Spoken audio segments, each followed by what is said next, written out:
how's it everyone? What are you having for lunch today? Today's video is going to be a bit different, but I'm still going to be talking about anime, but I'm also going to be talking about myself. I've always wanted to give everyone a backstory about myself. I just didn't know how, but I figured this might be a good time during my lunch break. So, you know that episode of Pokemon where Brock calls this a donut? Alright, so believe it or not, I knew this was a musubi. Musubis are onigiri, by the way. Both names are used in Japan, but I grew up using the word musubi. Anyway, like I was saying, I knew this was a musubi, and this was way before it became a topic on the internet, way before social media. My siblings knew this was a musubi. My friends knew this was a musubi. My classmates knew this was a musubi.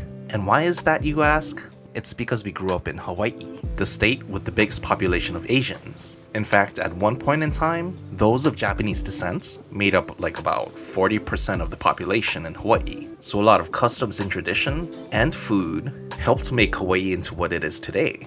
In fact, our 7-Elevens are owned by Japan, so musubis were always easy to find. It was a snack you can just go down the store to buy. And not just that, I can go to almost any local eateries here and find Japanese food on the menu, listed in their Japanese name. By the way, this is called the Göteborg musubi. Doesn't it look like a Pokeball? Back to the story. I was about 6 or 7 when I first saw that Pokemon episode, so I was kinda confused as to why Brock called it a donut. I mean, come on, it was a musubi. Everyone has had a musubi, or so I thought. When I was a kid, I didn't know just how vast the world was. Or rather, I didn't know there was anything outside of Hawaii. I've traveled to Taiwan, Japan, and the Philippines, but I thought those were just other islands of Hawaii, like Kauai and Maui.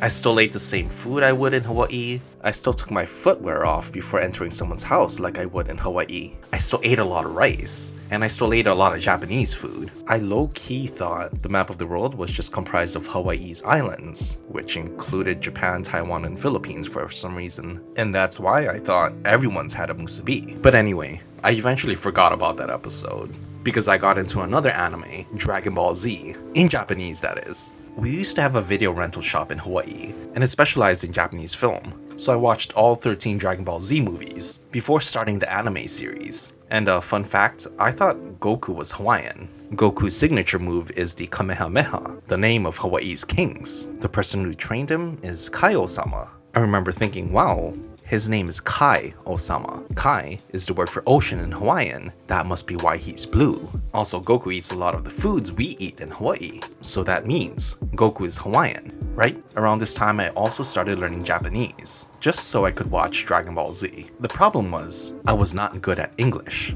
so learning Japanese actually affected my studies at school, which was taught in English. So my mom enrolled me into ESLL, or English as a Second Language class. It did eat into my Japanese studies, but I still found the time to learn kanji at least. I remember one of my classmates at the ESLL class had a Goku shirt on. We became instant friends. I remember going over to his house to watch Dragon Ball Z. The thing is, it was in English. Everything sounded weird to me. I can't remember which character said it, but somebody pronounced Kamehameha as Kamehameha. If you said Kamehameha in school, you'd actually get yelled at because you have to pronounce it as Kamehameha. But the thing that bothered me the most was the dub calling this a bean taco.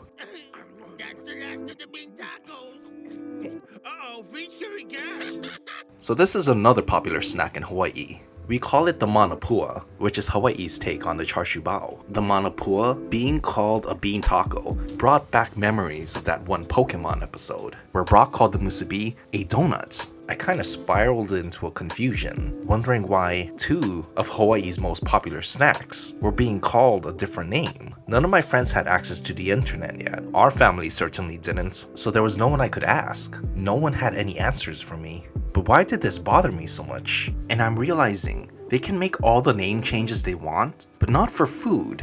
I don't know if it's because my mom worked in a musubi shop, as well as many other places in the food industry, but changing food names was just a big no to me. It wasn't until way later in life, when internet was more widely available, that I learned about something called localization. And for the most part, I do understand why changes are made. Pokemon would not have been successful if not for the localized names. But maybe I'm being irrational about this, but I don't think foods need to be localized. Translating it to me is fine. Feel free to call a musubi a rice ball. But a donut, well, you know how I feel about it.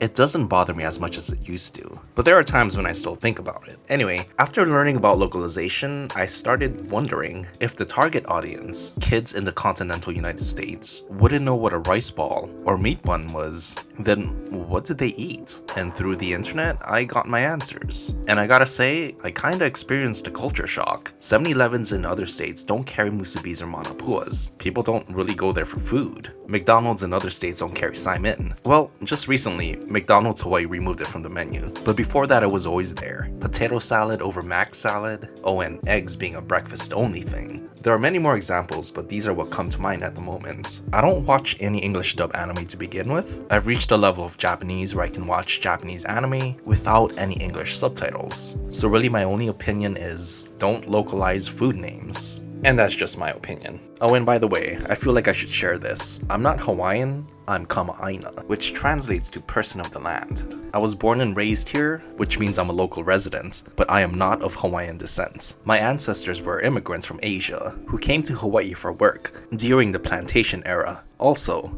it's not pronounced Hawaii, it's Hawaiʻi, or Hawaii, if you want to pronounce it natively. There's an okina between the two I's, which means there's a break between Hawaii and E, Hawaii or Hawaii. Most locals pronounce it as Hawaii and not Hawaii, with the soft V sound. Anyway, I hope you all had a good lunch. Shoots.